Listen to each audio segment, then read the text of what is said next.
जब वो युवक सामान ढो रहा था तो उसने पाया कि उसके माता पिता जो सफाई का काम करते थे असल में वही लोग थे जिनका प्रबंधक को अभिवादन करना था। जब सबसे अमीर आदमी ने युवक को शराब की बोतल तोड़ते देखा तो प्रबंधक दौड़कर आया और उसे लात मारते हुए युवक से कहा, ये शैंपेन श्री सू ने मास्टर जिंग के कॉलेज में दाखिले के जश्न के भोज के लिए फ्रांस से विशेष रूप से मंगवाई है। युवक ने अपने सामने अपने सगे माता पिता और छोटे भाई को देखा और उसे लगा कि वो सपना देख रहा है। बचपन से ही वो हमेशा अपने पिता द्वारा रेस्टोरेंट से लाया गया बचा हुआ खाना खाता था और जो कपड़े वो पहनता था वे सब उसकी माँ कूड़े के ढेर से उठाती थी।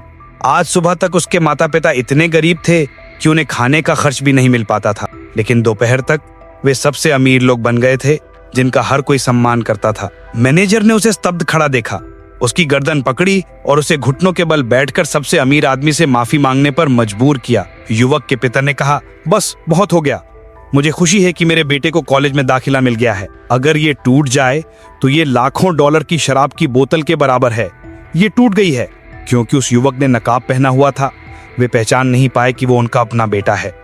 मैनेजर ने उसे जल्दी से वहां से हटा दिया, इस डर से कि सबसे अमीर आदमी पछताएगा और उससे नुकसान की भरपाई मांगेगा। पता चला कि सबसे अमीर आदमी अपने दत्तक पुत्र जिंग यान के लिए एक उत्सव भोज का आयोजन कर रहा था, जिसका उस दिन कॉलेज में दाखिला हुआ था। युवक की मां ने बताया कि शी युआन ने स्नातक की उपाधि भी प्राप्त कर ली है और प्रांतीय कॉलेज प्रवेश परीक्षा में भी सर्वोच्च अंक प्राप्त किए हैं। वो उन सभी वर्षों के अनुरूप जिया है जो हमने सबसे अमीर परिवार होने की अपनी पहचान छिपाकर बिताए। जानबूझकर उसे किफायती ढंग से पाला और उसे ध्यान से पढ़ाया। अब समय आ गया है कि हम उसे अपने परिवार की दौलत के बारे में बताएं।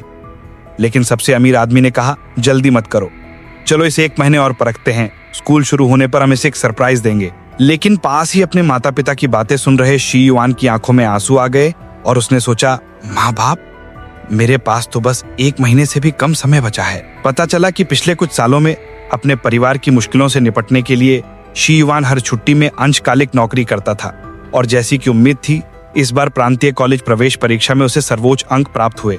लेकिन लंबे समय से अनियमित जीवन शैली के कारण उसे गैस्ट्रिक कैंसर हो गया था।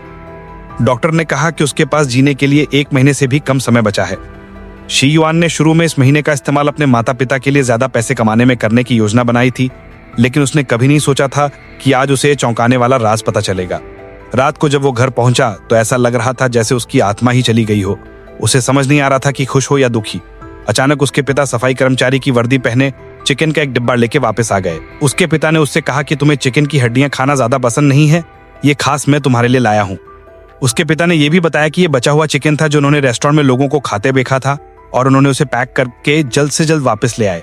उसकी माँ ने भी एक जोड़ी घिसे पिटे जूते निकाले और बताया कि उन्होंने ढूंढने के लिए कब से कूड़ेदान में खोजबीन की थी और परीक्षा में अव्वल नंबर लाने के इनाम के तौर पर शी युआन को दे दिए।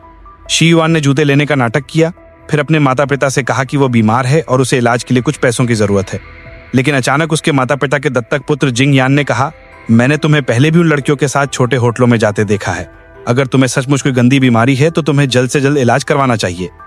शी युआन समझाने ही वाला था कि उसे कोई गंदी बीमारी नहीं है, लेकिन उसकी बात पूरी होने से पहले ही उसके पिता ने उसे थप्पड़ मार दिया। उसके पिता ने कहा, इतने सालों में मैंने तुम्हारी पढ़ाई के लिए एक एक पाई जमा की है और मुझे कभी उम्मीद नहीं थी कि तुम बाहर इस तरह खिलवाड़ करोगे। ये कहते हुए उन्होंने परिवार के अनुशासन की छड़ी उठाई और शी युआन को बिना कोई स्पष्टीकरण दिए पीट दिया।